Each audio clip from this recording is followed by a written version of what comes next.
오늘 하나님과 철판으로 단절된 예루살렘 에스겔 4장 1절에서 8절까지 우리 함께 합독했습니다. 너 이제 토판을 가져다 그것을 내 앞에 놓고 한 성읍곧 예루살렘 그 위에 그리고 그 성읍을 에워싸되 그것을 향하여 사다리를 세우고 그것을 향하여 흙으로 언덕을 쌓고 그것을 향하여 진을 치고 그것을 향하여 공성퇴를 둘러 세우고 또 철판을 가져다가 너와 성읍 사이에 두어 철벽을 삼고 성을 포위하는 것처럼 에워싸라. 이것이 이스라엘 족속에게 징조가 되리라. 또 왼쪽으로 누워 이스라엘 족속의 죄악을 짊어지게 하되 내가 눕는 날수대로 그 죄악을 담당할지니라. 내가 그들의 범죄한 횟수대로 내게 날수를 정하였나니 390일이니라. 너는 이렇게 이스라엘 족속의 죄악을 담당하고 그 수가 차거든 너는 오른쪽으로 누워 유다 족속의 죄악을 담당하라. 내가 내게 40일로 정하였나니 하루가 1년이니라. 이스라엘 족속의 죄악, 북이스라엘과 남유다의 죄악을 담당하라는 거죠. 너는 내 얼굴을 에워싼 예루살렘 쪽으로 향하고 하루로 더 올리고 예언하라. 내가 줄러 너를 동일이니 내가 에워싸는 날이 끝나기까지 몸을 이리저리 돌리지 못하리라. 구속에 아주 억압된 구속을 나타내고 있습니다. 에스겔은 지금 말없이 판토마임처럼 연기만 하고 있죠. 그것도 1년이 넘는 기간 430일을 무언극을 하고 있죠. 그 무언극은 에스겔 4장 1절에서 5장 4절까지 계속됩니다. 선지자가 1년이 넘도록 아무 말도 하지 않고 몸으로만 몸짓으로만 흉내를 내고 있으니 미쳤다, 뭐 무슨 일이 났구나 이렇게 생각할 수밖에 없을 것 같습니다.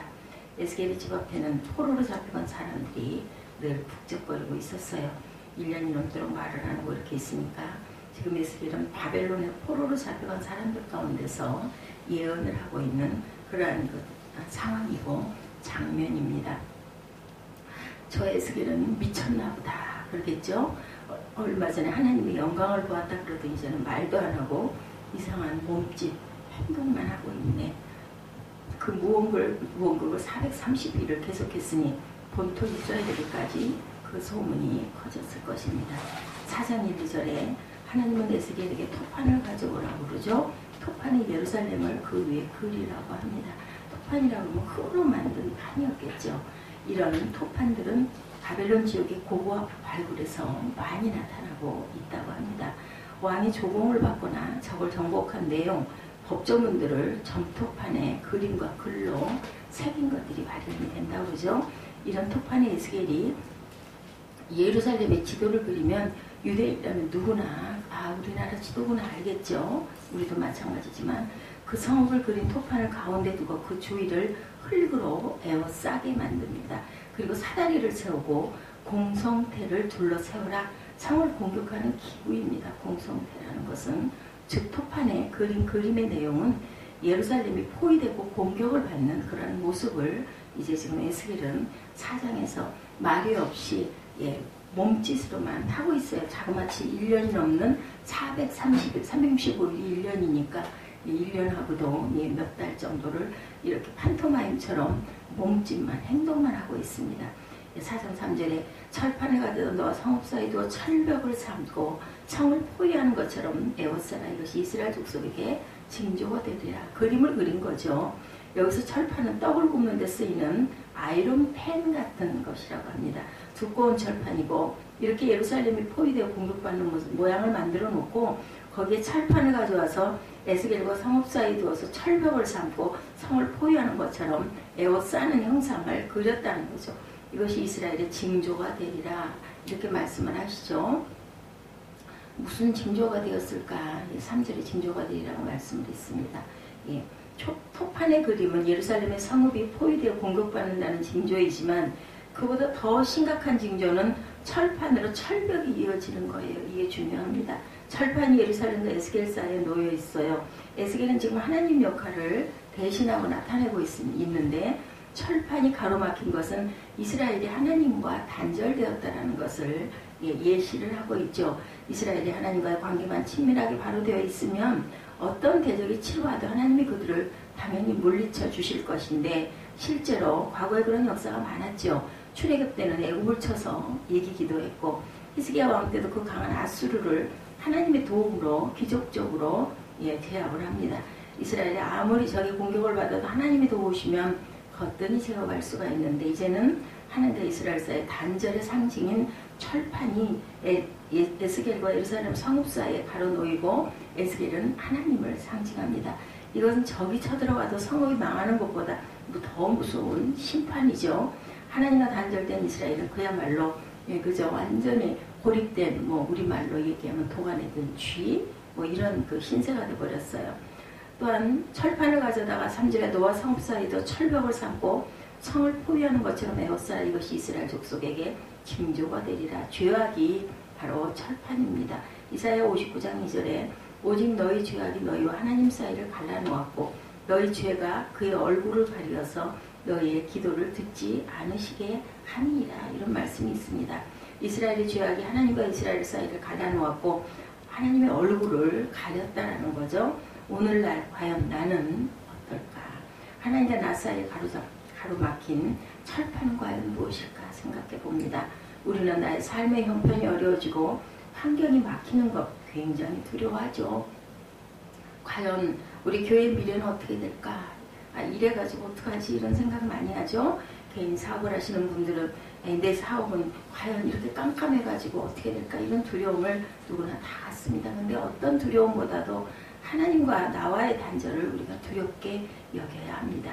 나와 하나님과 관계만 두텁다면 아수르 바벨론 이런 것 좀 아무 문제가 없죠. 우리가 보기에는 깜깜한 절망도 하나님께서 그저 역사하시면 아무 상관이 없습니다. 재산이나 직장이나 가족이나 그 무엇도 사실은 완전하게 나를 지켜준다는 건 없습니다.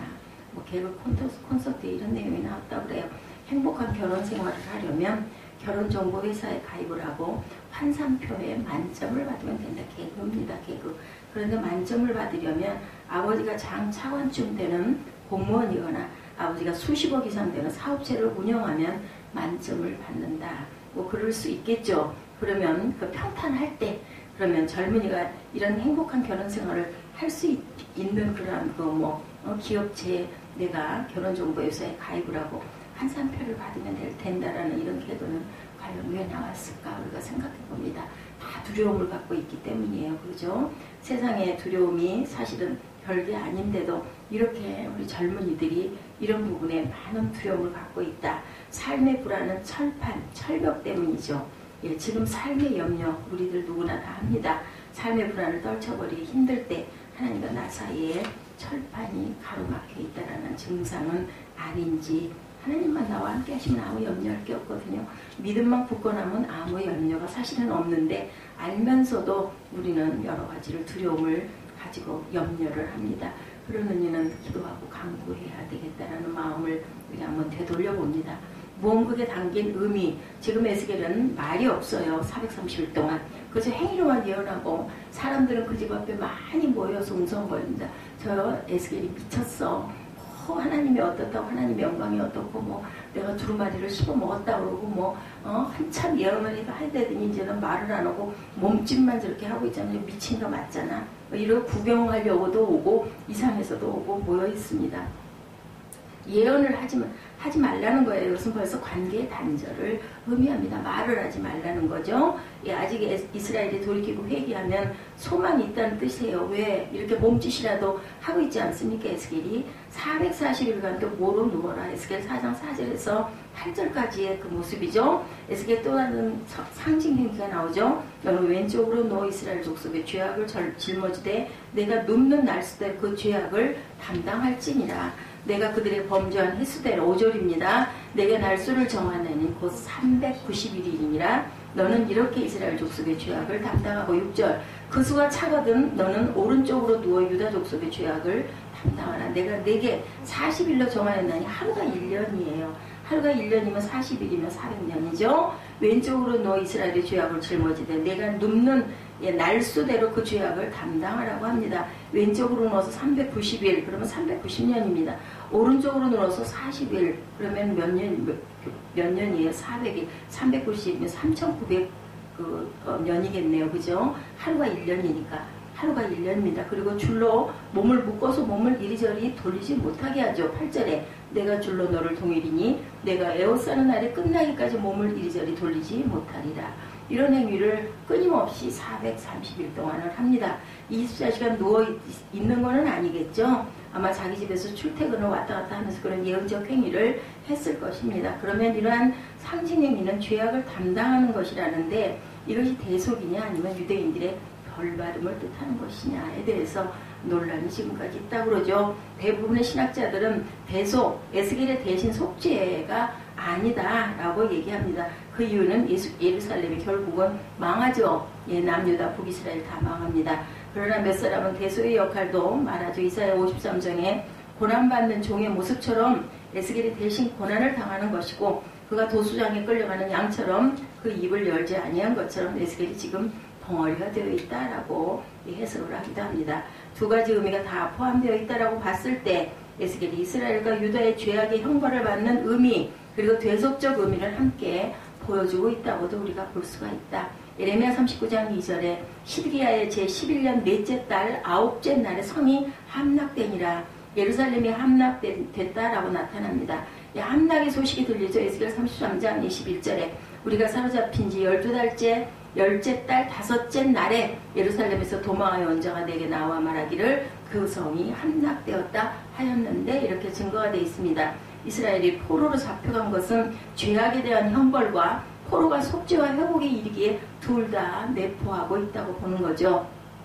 그리고 바벨론 침공 예언에 대해서 예레미야 38장 3절에 여호와께서 이와 같이 말씀하시니라. 이 성이 반드시 바벨론의 왕 군대의 손에 넘어가리니 그가 차지하리라 하셨다 하는지라. 너희들은 분명히 이렇게 해서 망할 것이다라는 거죠. 그리고 하나님의 도구라고 에스겔 17장 20절에도 그 위에 내 그물을 치며 내 올무에 걸리게 하여 끌고 바벨론으로 가서 나를 반역한 그 반역을 거기에서 심판할지며 이렇게 나타나 있습니다.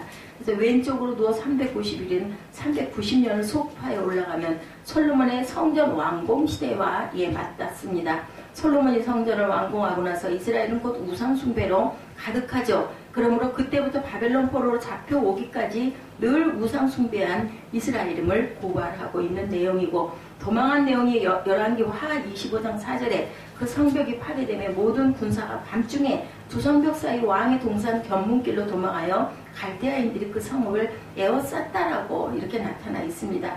너무너무 비굴한 모습이 예레미야 35장 5절에 내가 레밥 사람들의 후손들 앞에 포도주가 가득한 종지와 술잔을 놓고 마시라 권하네 이렇게 그저 아부하는 모습이 나타납니다. 그들이 이르되 예레미야 35장 6절이죠. 우리는 포도주를 마시지 아니하겠노라. 네갑의 아들 우리 손조 요나답이 우리에게 명령하여 이르기를 너희와 너희 자손은 영원히 포도주를 마시지 말아라. 이렇게 얘기하는 장면이 나타납니다.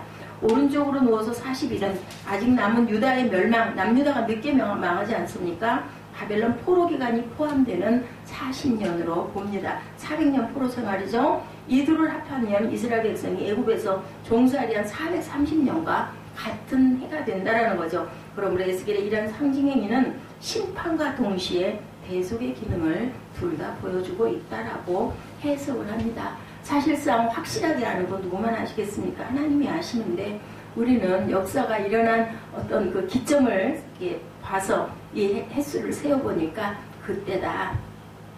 400년 동안이라고 창세기 16장 13절에도 하갈이 자기에게 이르신 야훼의 이름을 나를 살피시는 하나님이라고 하셨으니 이는 내가 어떻게 여기서 나를 살피시는 하나님을 배웠는고 함이라 라고도 나타나고 하루를 1년이라고 민수기 14장 34절에 너희는 그 땅을 정탐한 날수인 40일의 하루를 1년으로 쳐서 그 40년간 너희의 죄악을 담당할지라 너희는 그제서야 내가 싫어하면 어떻게 되는지를 알리라 하셨다 하라. 이렇게 증거가 되어 있습니다. 우리는 역사를 돌아볼 때 우리나라 역사도 마찬가지일 거예요.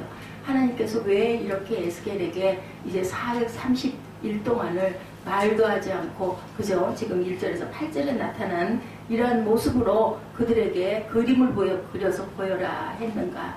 이제 너희들은 이렇게 해서 증거를 먹고 나라가 망할 것이라는 것을 나타내는 그리고 하루가 에스겔의 하루가 바로 1년이라고 말씀을 하시는 부분을 통해서 에스겔이 왜 옛날에 그 선지자들이 왜 이런 하나님께 영을 받아가지고 막 소리를 지르고 외치고 돌로 맞고 아주 그 극형을 받으면서도 그 칼로 캐기도 하죠. 이사야 같은 경우는.